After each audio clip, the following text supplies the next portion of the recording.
Bonjour, aujourd'hui je vais vous lire un extrait de Par là, qui a été publié en février 2018 aux éditions Lanskin. Ce texte, inspiré des bandes dessinées de Didier Comès, en particulier La Belette et Silence, mais aussi des travaux anthropologiques de Martine Guzinde, est à la fois un conte et un poème.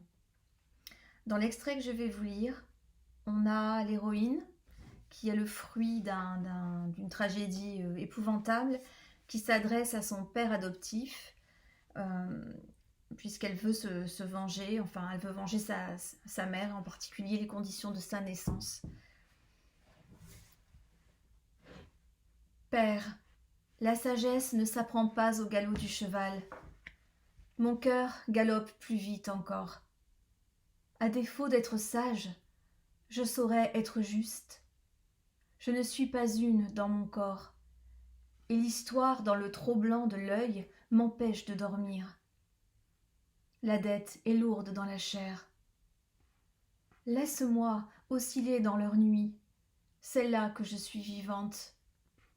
Que la lumière à jamais de leur front se retire, qu'elles découvrent leur faute, immense et nue, sur leur visage.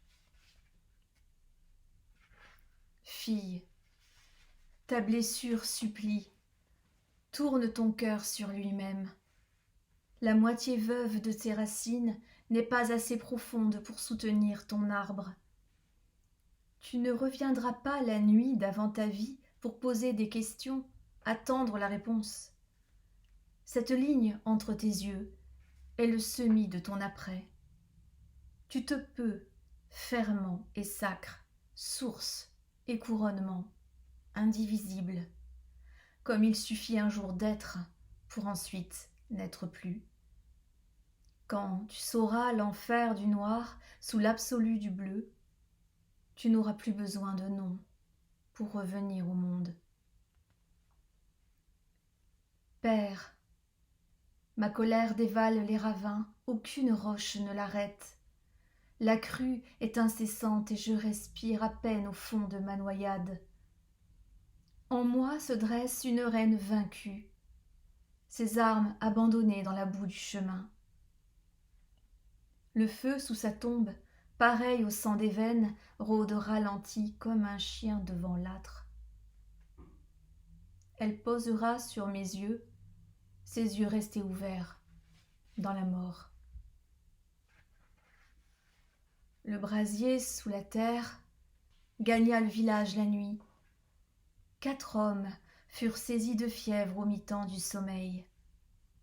Quand Aube la rouge couvrit de son drap leur visage, ils étaient déjà cadavres dans leur lit.